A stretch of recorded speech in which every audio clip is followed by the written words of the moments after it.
Hello friends, સ્વાગત કરું છું તમારું કેબી પટેલ રેસીપી વ્લોગમાં. તો આજે એક એવી આપણે ફરાળી રેસીપી બનાવીશું જે ગરમીમાં પેટને ઠંડક આપે અને આખો દિવસ તાજગીભર રહે તેવી આ રેસીપી છે.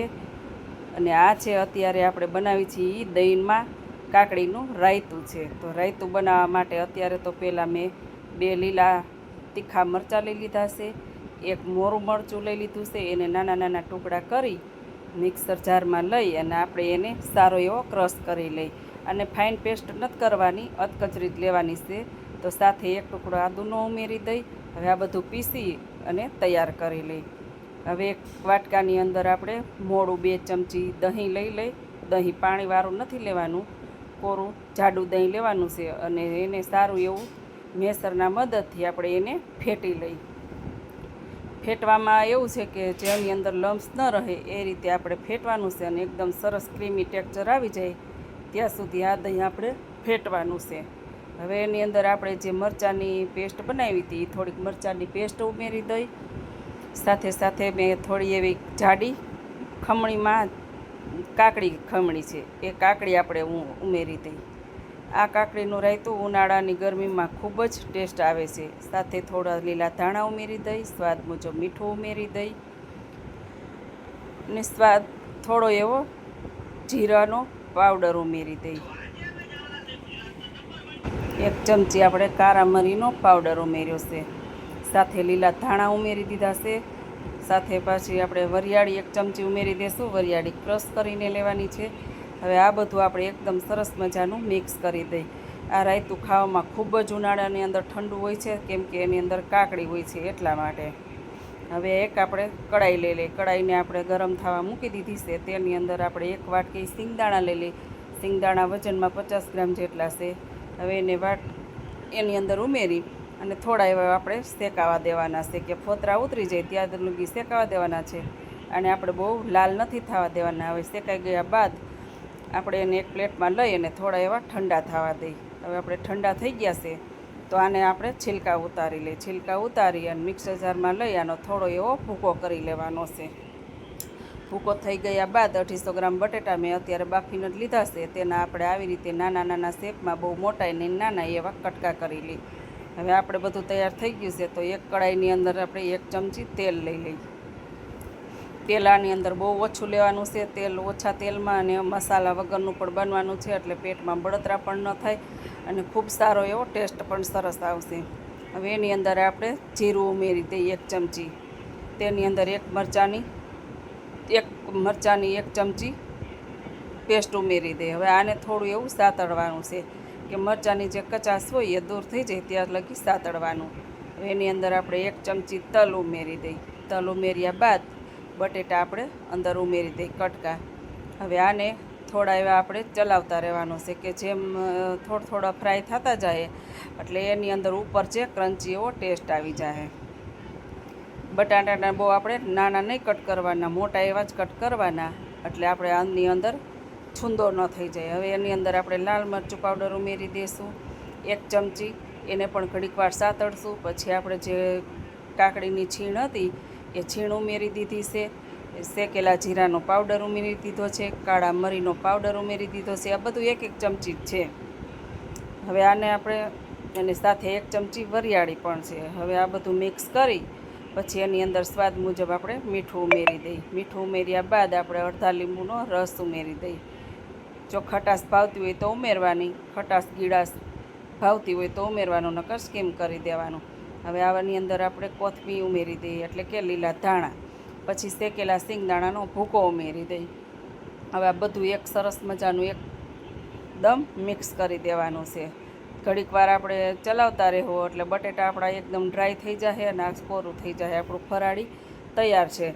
તો હવે એક પ્લેટમાં લઈ આપણે સર્વ કરી દઈએ. એક બાઉલની અંદર મેં અત્યારે આ બટેટા લીધા છે. તેની ઉપર આપણે ફરાળી ચેવડો ઉમેરીશું. તેની ઉપર આપણે 2 થી 3 ચમચી દહીંનું રાયતું ઉમેરીશું. તેની ઉપર આપણે લીલા ધાણા ઉમેરીશું. હવે આ આપણી ફરાળી પ્લેટ તૈયાર છે. હવે આપણે જઈ ફરાળી ખીચડી બનાવવા માટે. તો ફરાળી ખીચડી પણ ખાવામાં ખૂબ ટેસ્ટી લાગે છે. એને પણ ઝાઝો સમય નથી બહુ લાગતો. અને જો તમારે ફરાળી ખીચડી કરવી તો એક હારે બેયના બટેટા બાફી લેવાના, સિંગદાણા પણ એક જ હારે શેકી લેવાના, એટલે આપણે ઝાઝો ટાઈમ ન લાગે. અત્યારે તો મેં બે નોખું કર્યું છે. હવે અત્યારે મેં બટેટા લઈ લીધા છે 250 ગ્રામ જેટલા કે 500 ગ્રામ જેટલા બટેટા છે. એને સારા એવા ધોઈ કુકરમાં લઈ એની અંદર મીઠું 1 ચમચી ઉમેરી, થોડું એવું પાણી ઉમેરી હવે આને આપણે ગેસ ઉપર બાફવા મૂકી દઈ.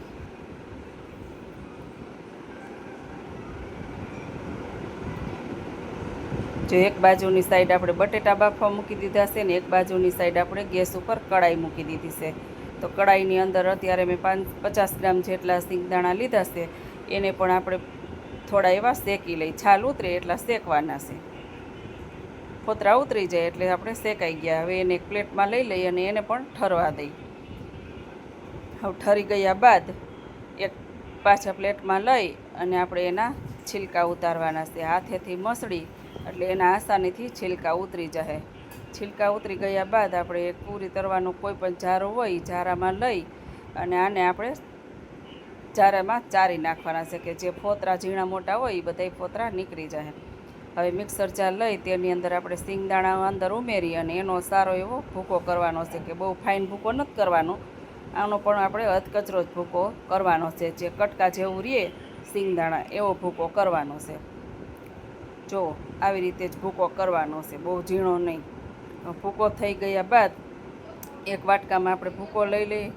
બટેટા બફાઈ ગયા છે તો પ્લેટમાં બટેટા કાઢી એના છાલ ઉતારી અને સરસ મજાના એને આપણે પણ ટુકડા કરી લે. હવે આને નથી નાના ટુકડા કરવાના કે નથી મોટા ટુકડા કરવાના કે નથી આને આપણે મેશ કરવાનું, આવી રીતે છરીથી ટુકડા કરવાના છે. હવે એક કડાઈમાં તેલ લઈ ગરમ થવા મૂકી દઈ. પછી તેની અંદર આપણે 1 ચમચી જેટલું તેલ ઉમેરીશું. 1 ચમચી તેલ ઉમેરી ગયા બાદ 1 ચમચી આપણે જીરું ઉમેરશું. જીરું ઉમેર્યા બાદ 1 ચમચી આપણે મરચાંની પેસ્ટ ઉમેરશું. તેની સાથે 1 ચમચી મરચાંની કટકી ઉમેરી દઈશું. 5 થી 6 લીમડાના પાન ઉમેરી દઈશું. 1 ચમચી તલ ઉમેરી દઈશું. ઓને કે પછી આને સારું એવું આપણે સાતળવાનું છે. સતળાઈ ગયા બાદ 5 થી 6 મેં કાજુના પીસ લીધા છે. આને મેં 2 ભાગમાં ડિવાઈડ કરી લીધા છે. એને પણ આપણે થોડા એવા સાતળી લઈ. આ બધું સતળાઈ ગયા બાદ આપણે એની અંદર 1 વાટકી સિંગદાણાનો ભૂકો ઉમેરી દઈ. આ ભૂકાને પણ આપણે તેલની સાથે જ સાતળવાના છે. તેલની અંદર સતળાઈ ગયા બાદ એનો ટેસ્ટ થોડોક સારો આવે છે. હવે આપણે 5 થી 6 કિસમિસ લઈ લીધી છે. એ કિસમિસને પણ આપણે થોડી એવી રોસ્ટ કરી લેવા. આ બધું થઈ ગયા બાદ 1 વાટકી સિંગદાણાનો ભૂકો લીધો હતો તો તેની સામે 2 વાટકી પાણી લેવાનું છે. હવે આની અંદર આપણે થોડું એવું ચલાવતા રહેવાનું એટલે ઘટ થતું જાય. પછી આપણે એની અંદર શેકેલા જીરાનો પાવડર ઉમેરીશું. 1 ચમચી કાળા મરીનો પાવડર ઉમેરીશું. 1 ચમચી વરિયાળીનો પાવડર ઉમેરીશું. આ બધું મિક્સ થઈ ગયા બાદ પછી આપણે હવે બટેટા ઉમેરી દઈશું. બટેટા આપણે ઉમેરી દીધા છે તો હવે એની સાથે આપણે મસાલા કરી લઈએ. તો એની અંદર આપણે 1 ચમચી મીઠું ઉમેરવાનું છે. મીઠું ઉમેરી દીધા બાદ અડધી ચમચી જેટલો કે 1 ફાડા જેટલો લીંબુનો રસ ઉમેરવાનો છે. જો તમારે ખટાશ જોતી હોય તો ઉમેરવાનો, નકર સ્કીમ કરવાનો. 2 ચમચી એની અંદર આપણે દહીં ઉમેરી દઈ. 2 ચમચી દહીં ઉમેરી દીધા બાદ થોડું એવું એને આપણે ઘટ થવા દઈ, એટલે કે પાકવા દઈ. પછી આપણે એની અંદર લીલા ધાણા ઉમેરવાના છે. લીલા ધાણા ઉમેરી દીધા બાદ હવે આપણી ખીચડી બનીને તૈયાર છે. તો આપણે પ્લેટમાં લઈ લઈ. આ ખીચડી ખાવામાં ખૂબ સ્વાદિષ્ટ લાગે છે. ફરાળી ખીચડી 1 વાટકો ખાવ તો પણ ભૂખ નથી લાગતી. સાંજ લગી બનાવવામાં પણ કાંઈ આપણે ઝાઝો સમય નથી લાગતો. તો ચાલો ફરી મળીએ પાછા કાલે નવા વિડીયો સાથે. જય શ્રી કૃષ્ણ.